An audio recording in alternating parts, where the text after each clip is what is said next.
Hello, all, and welcome back to a new episode of TV and Us, a conversation show about the TV series we just can't stop talking about. My name is Jennifer Hahn. And I'm Sarah Callan.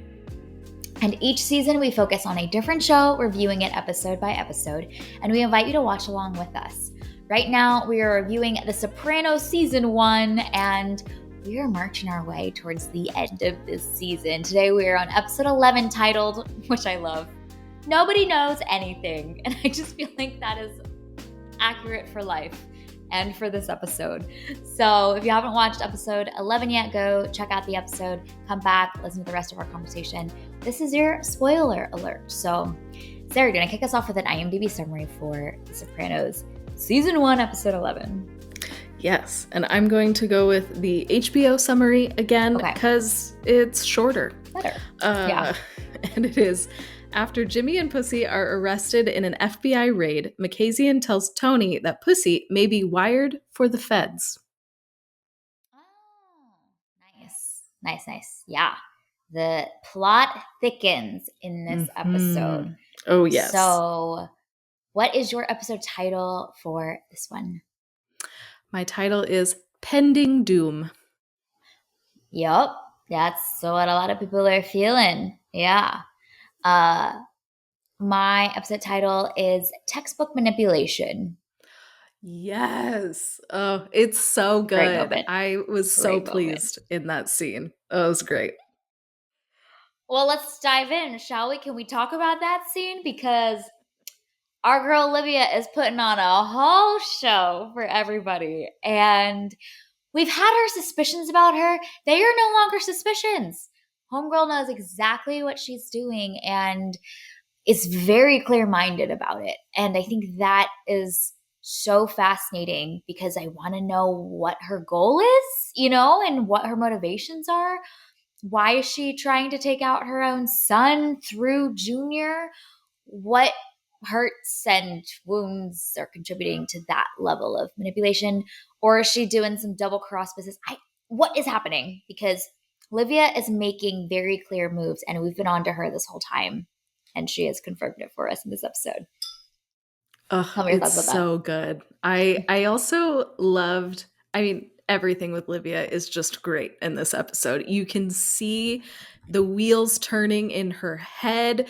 She is manipulating the hell out of everybody that she comes into contact with. Even when she is not present, she is pulling people's strings. It's so good. And what I really loved in this episode, though, is we get to learn a little bit more about Carmela, because Carmela stands up to Livia and calls her out on that.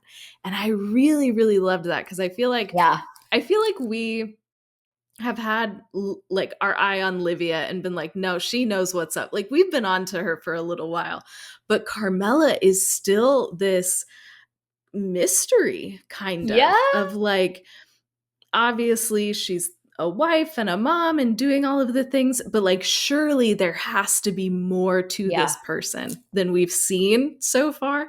And I feel like that little tiny confrontation with Livia was a great indication of there's a lot more to Carmela than we've seen so far. And she can also play this game in a way that we haven't seen yet. And so it makes me so much more excited to like learn more about her. We already had so many questions about Carmela. We were already invested and intrigued, but I feel like that one little tiny conversation just unlocked so many additional questions.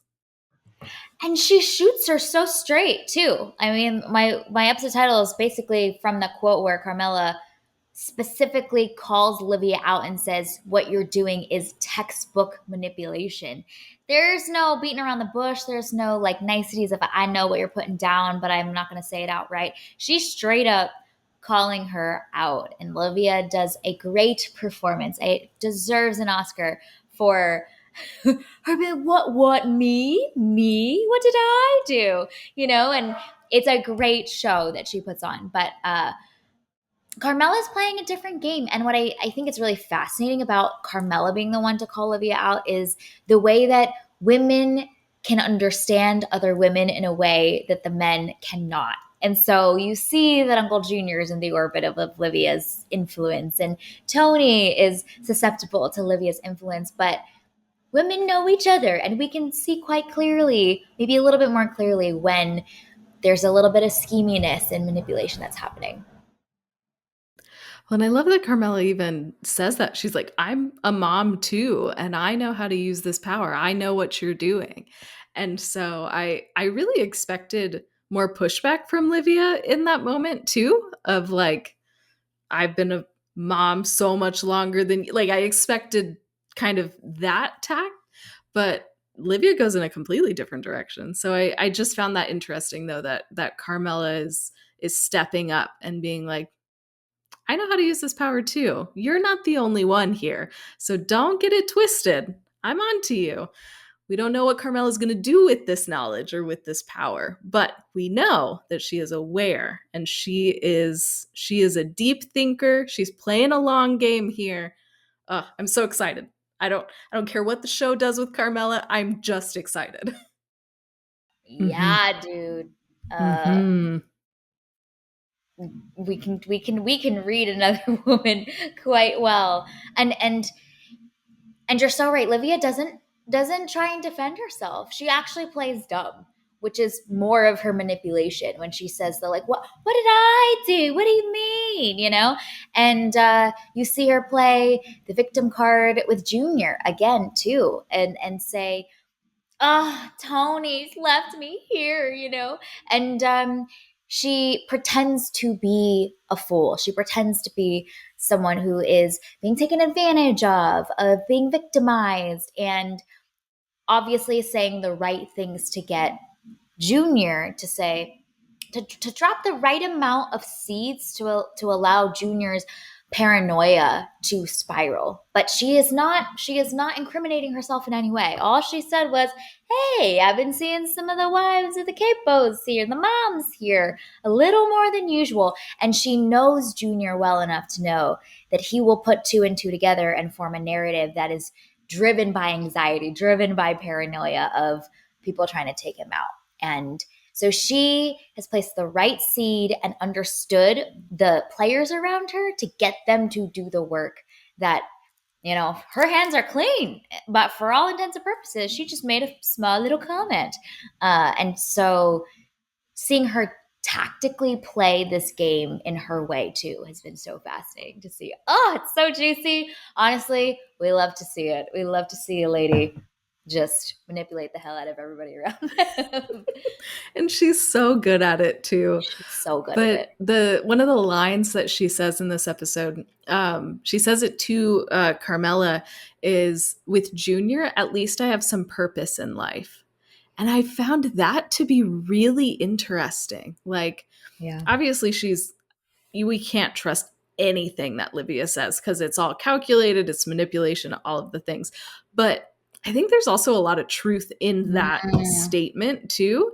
And so that I yeah. also find really fascinating, that we don't know what her motivation is fully. But Mm, I do think that there's like a kernel of truth in that whatever she's doing with Junior, she feels important, she feels valued. And even though Tony and Carmela are trying to like honor Livia and care for her and all of these things, mm, it doesn't make her feel important. But this stuff with Junior is giving her a sense of value mm. or something that she can't find anywhere else. And so Good. I think that that's really interesting. I might be reading way too much into that line, but I No. could see that being at least a little bit of her motivation for this. Because like, I don't know, that's a big deal to like go Yeah. after your son and try and get him taken out. Like, that is a very large step to take. So it's just I don't know. I found that line really interesting, and I hope that the show Mm, continues to like uncover and unravel what Livia's motivations might be, because I think that they're going to be really interesting and maybe a little like complex and conflicting even. yeah. Yeah. Exactly.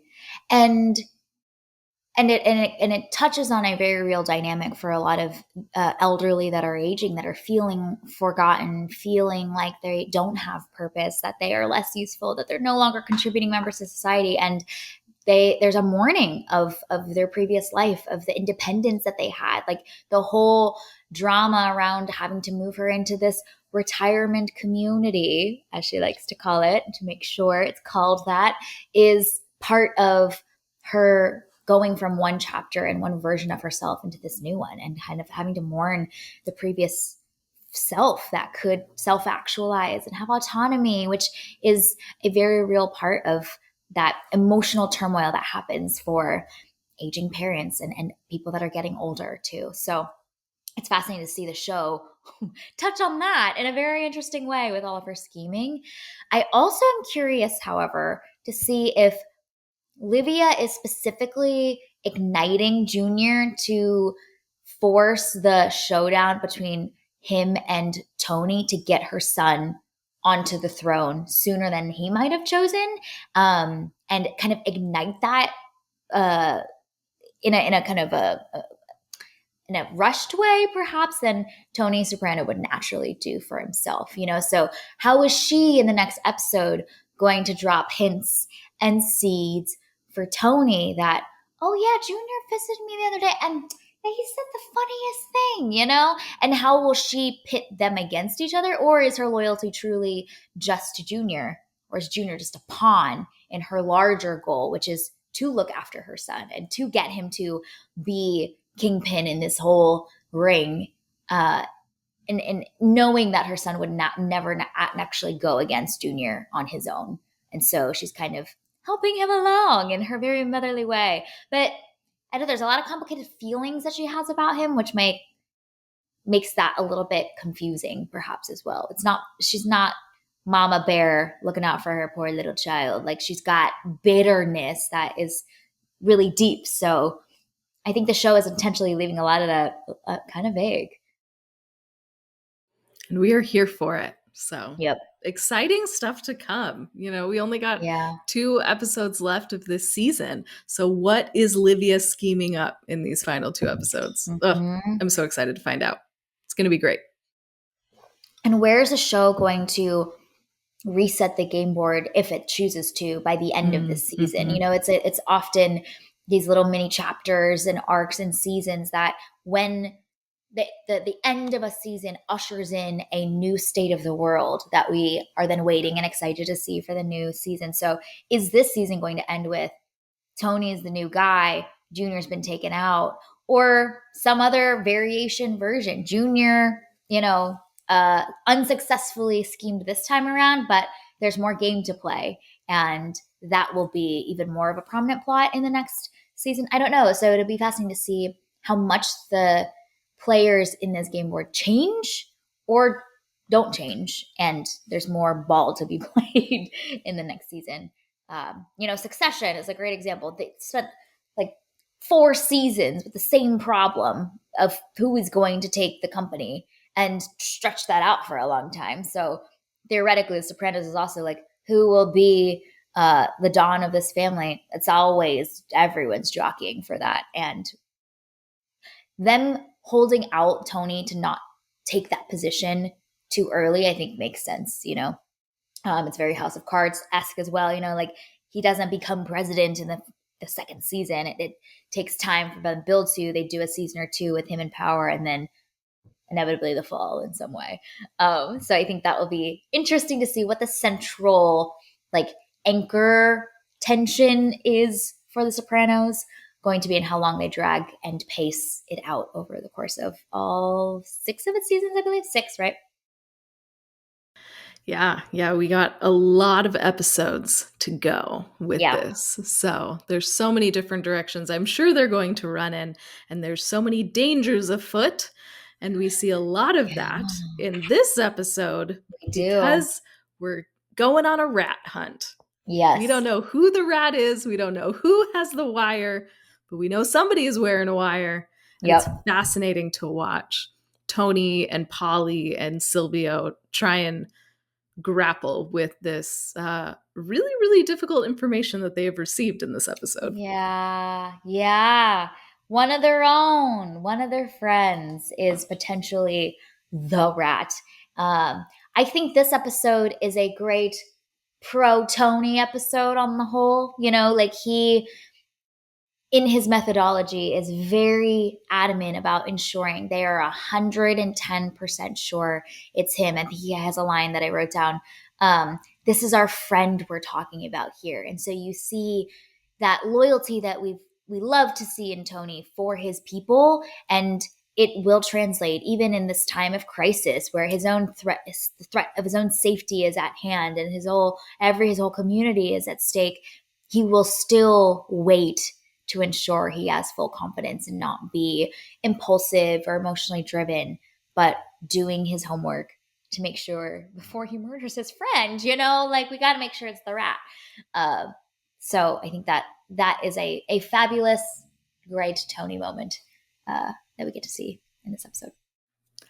I also loved the Polly moments that we got in this. Oh, I yes. don't know why. I seem to have a soft spot for Polly, even though somebody calls him a psycho. It might have been in this episode.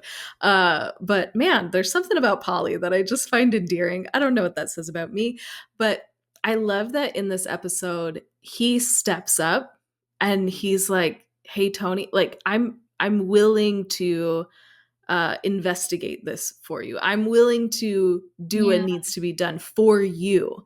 And really pushing Tony that Tony doesn't have to handle this. And even the way that Polly goes about, you know, investigating whether Salvatore is wearing a wire. And I love his methodology. I love how careful he is. We see that Polly has so much care for both Tony and Salvatore and just this whole crew. We know that he loves Christopher from that like couple episodes ago. So there's just in this, it's such a different way to go about a rat hunt than I was thinking. There's so much empathy, there's so much care, there's so much friendship. Tony says that he loves Salvatore so many times in this episode. He's just constantly saying, I love him, I love him, I love him. And you wouldn't expect to hear that in an episode that is all about trying to find the rat and trying to find who's wearing the wire. And so again, The Sopranos is making some, I think, surprising decisions that are so not what we would expect in this genre.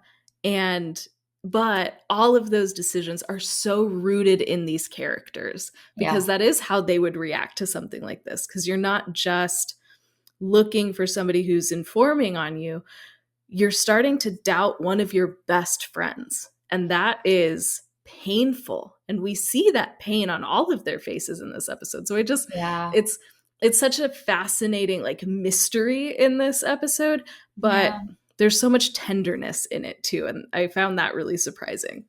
And we see the hurt that Tony feels at even the thought of Pussy being the one to be the rat, and feeling the weight of all those years of friendship that he would think like, oh man, is he gonna really throw that away? And similarly, you see the hurt that Pussy feels as well when he's confronted and kind of is aware now that Polly's on to him or suspicious of him. And I can imagine if I were him too, just the feeling of, man, you thought that I would do that? Like, oh, that hurts too. And so getting to see them all have their relationships and bonds tested, and how will that triumph after this, and have them work through those things will be interesting to see. Yeah. It's very sweet. It is very sweet. Strangely very sweet. I know, right? Who knew that there would be so much like tenderness and sweetness in The Sopranos? Like I did not call that. But I think another really interesting piece of this episode is that Salvatore is lying to them about his back, it seems. And so is he the rat? They've discounted him and they've said, no, it's not him, it's Jimmy. But I'm like, Salvatore's back is not hurting. He's telling y'all conflicting things about caring for his back. Like, something isn't right here. So he is harboring secrets. We don't know if he's the rat. We don't know if it's a different type of secret that's going on, but it's going to come back around. So I'm very curious to see how that comes back around. And how they might just write him off now as being in the clear, which will then bite them in the butt later because there maybe is too much confidence given when a little bit more suspicion should have been afforded to him, and rightfully so, given all the information they've collected. And the other, I think, interesting aspect of the way this is all weaving together is that there is now the threat of Junior and the hitmen coming for Tony while Tony's gaze is fixed somewhere else, having to deal with, moles within his own team, his own family, his own community. And so he's distracted, and we feel that his attention is not going to be on keeping an eye out for Junior and some people that are coming for him. And none of his capos are also going to be focused on that. And so their guards are down in this realm with their watchfulness because they're consumed by this other thing, rightfully so. So they're kind of fighting a two-front war, it's very Napoleonic in nature, where they almost have threats coming in from two different sides, and their ability to really manage and keep an eye on both of those sides is inevitably stunted because of the limited capacity. And so I think that's going to be interesting to see as things are closing in on Tony. How is he going to deal with all of these problems that are coming from all different sides for him? And also the mistrust that is being bred within his crew too. Like, you can't go through this and still feel as trusting of your friends as you were when you started. Like, even if it all clears and everybody's fine and they can be friends still, like, there's going to be some questions in the back of your head just constantly. And I think another piece of it that is really interesting is Tony and his relationship with the cop too. The cop trusted Tony, and he, said all of these really nice things about Tony and really respected their relationship and all of this. And then he commits suicide. And I don't know, I almost read some of Tony's reaction to that, of like Tony not being able to like trust himself and like questioning his own decision making, questioning how he is reading people, questioning how he is leading, like just, and that experience would make you question literally everything, especially if you feel responsible. And so I think that that's another interesting weakness to set up now that we have this looming danger, not just of the feds and the rat, but like you said, Junior hiring some hitmen to try and take Tony out. So if you're questioning yourself, your crew, everything about this life that you've created, you're not ready for that threat. So I love how this episode really sets up all of that and shows us that Tony is in a weakened position. He might not realize how weak of a position he's in. And then that little tiny scene of Junior's guy just bragging about taking Tony out sets up the danger and the stakes perfectly for the next episode. Yeah. I thought that denouement sequence was the end of the episode with, I think its name is Mikey, kind of one of the main guys in Junior's crew, was so insidious because he's talking about taking this man out, understandably so, but he's so disconnected from what that means, and all he's fixated on is his own gain and kind of his selfish ambition. And it felt so icky to watch him almost gloat about this opportunity to take this dude out. And then you step back honestly and you think about like, look, that's because we have this like emotional connection to Tony because we've been watching him for so many episodes, but like Tony's taking people out too. It's not that different. And yet that framing of Mikey being the foe and taking out our guy that we are rooting for is so smart of the show to play with our emotions in that way. And I thought that was really neat because on the surface, you're like, this guy's just gloating and trying to take people out for his own gain. But, Tony just took some Colombian druggies out to take their money. It's not that different, and yet it feels different. So I thought that was fascinating. Everyone's looking to get ahead, and how far they're willing to go and what they're willing to do is the question that the show is exploring.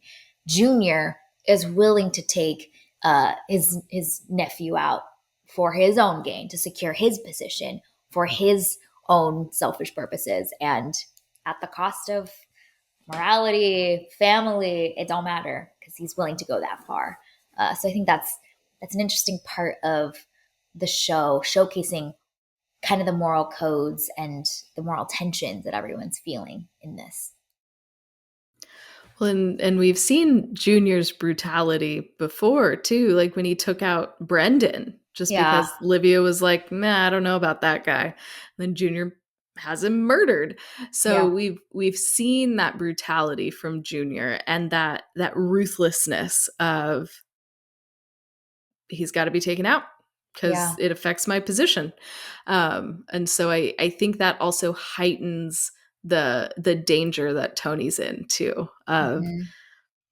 I don't know that Junior is gonna have like a come to Jesus moment of like, this is my nephew that I taught how to play baseball, and I feel a lot of affection for him, so I probably shouldn't have him murdered. Like, I don't see Junior like having that moment because Yeah, we've heard him we would have by say, now. yeah, we've heard him say positive things about Tony and talking about baseball and all the things, but man, when push comes to shove, Junior is looking out for Junior. So, Hmm. ooh, Hmm. I'm so nervous And for Tony. it's such a great contrast with how Junior is choosing to act Mhm. on his paranoia versus Tony's decision making around his paranoia. Tony's willing to take the extra time and effort at the cost and threats to himself and his team and his crew to make sure that his narrative's correct before he's going to take Salvatore out.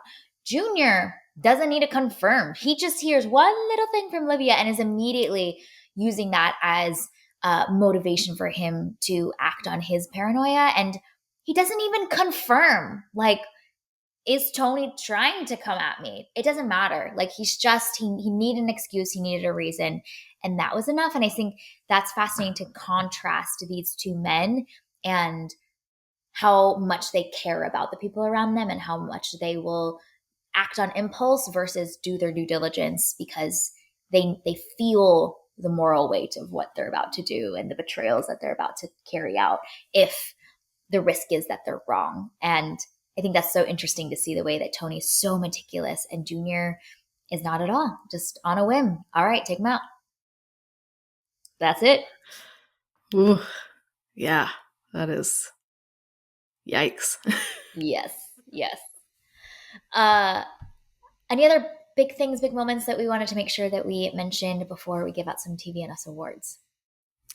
There's another line that Tony says that I thought was really notable, and it's in when he's in with Dr. Melfi, and he's talking about Salvatore and his friends and all of this, and she says, "We should keep this about you." And Tony's immediate response is, "It is about me." And I just found Mm. that really interesting. Like, obviously, Mm. Tony is the leader of this crew. Everybody looks out or looks up to him, seeks his advice, yada yada, blah blah blah. But like, there's a codependency there Mm. too with Tony. And Yeah. when one of his friends is hurting, then he is hurting. And if Yeah. one of his friends is in danger, then he is in danger. And so I think Mm-hmm. it was just interesting to see or to hear Tony kind of voice that, and like Mm-hmm. what's going on with his friends, he doesn't see as like an external or separate thing, Yeah. but it's also happening to him at the same time. And Yeah. so I just we've talked about his EQ before in our reviews, and I think that that's just another layer of that he almost like cares too much at times, and Yeah. probably like takes on things that he shouldn't. So that's just intriguing, and I'm curious to see how this like codependency thing will bite him in the butt as Yeah. we go along, because this is not a profession that you can really be like super codependent on people, I don't think. Like, it's probably not Yeah. the healthiest choice, but I thought that that was an interesting like emotional moment from Tony. I mean, his heart is so big, and he It leads with his is. heart in a lot of situations. I think the moments with Jackie earlier on in the season where he feels so deeply for that guy. It wasn't just a business relationship for him, but there were deep bonds here. And I think even his like tantrums and his explosions on Polly is evidence of how much this hurts him to imagine that his friend would do this to him because he cared so deeply. And so it is part of what makes Tony so incredible and magical and influential, and his heart is so big, and it's bonded to these men so deeply. But will that be part of his downfall too? Is that he is a human, and he has a full big heart that is throbbing, and he is not calculated. He is not just viewing every relationship as transactional, but there is deep care there. And how will Junior, other foes, the FBI use those to manipulate him or the people around him?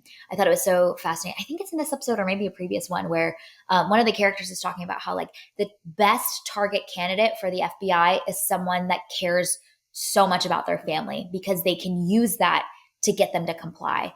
And I thought that is going to be potentially interesting to think about in terms of Tony's deep emotional relationship with people being part of his strengths, his greatest superpowers, and also probably part of his weakness and his downfall too, being used against him.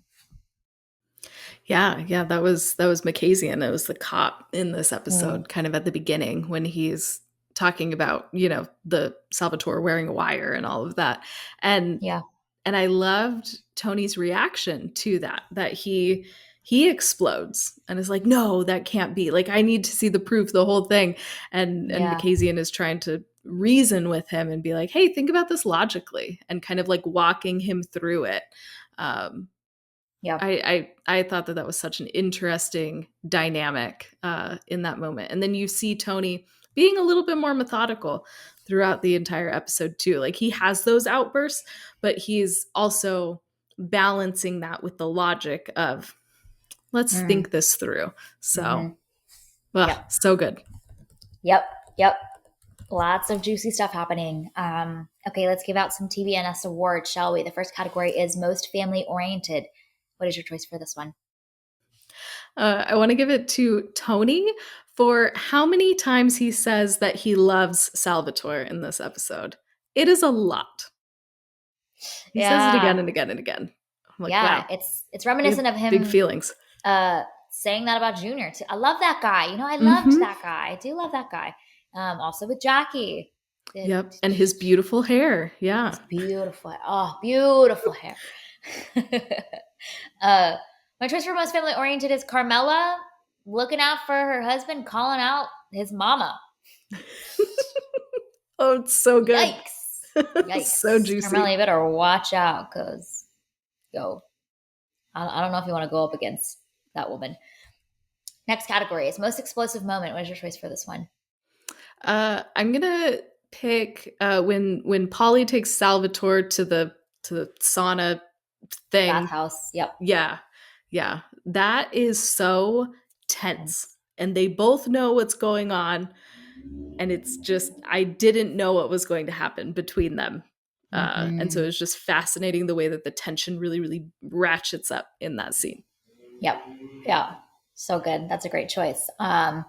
I picked the moment when Tony explodes on Polly because he's hurt and Mm-hmm. he's sad and he's wounded, and so I love in that moment how Polly and Silvio are kind of like unfazed by it. They're like, Yeah. okay, calm down. I know. Like, there's such intimacy in the fact that they know how he's wired and they know it's not personal. He's not doing it to get at them. It's just he's got to let it out. He feels some feelings. Double meaning dialogue is our next category. What's your choice for this one? Mine is when Makazian says to Tony, do you ever feel like hiding under a bed? Hmm. Nice. Yeah, that's a good one. That's a really good one. My choice for this one is Polly to Salvatore at the bat house in the locker room. Come on, get undressed. It's on me. Come It's on, on I'm just being me. a friend. There's nothing else going Yeah, on some here. relaxation. He's not subtle about it at all. He's like, hey, I got a No. surprise for you. Let's go to the bathhouse. Like, come on. Totally normal thing Yeah. to invite your Do friend to go better. do. Yeah.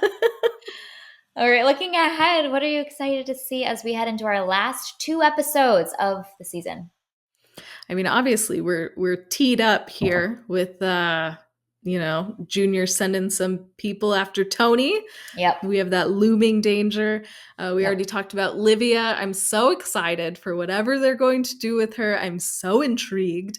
And then I really want to know what Salvatore's secret is. Like, what is he hiding? What is he Yep. scheming? Like, what does he do? Like, is he the rat, or does he have something else going on? Like, Yeah. Salvatore is not on the up and up right now. No. So I would like to know what's going on with him. He's looking a little guilty. Yep. Mm-hmm. Yep.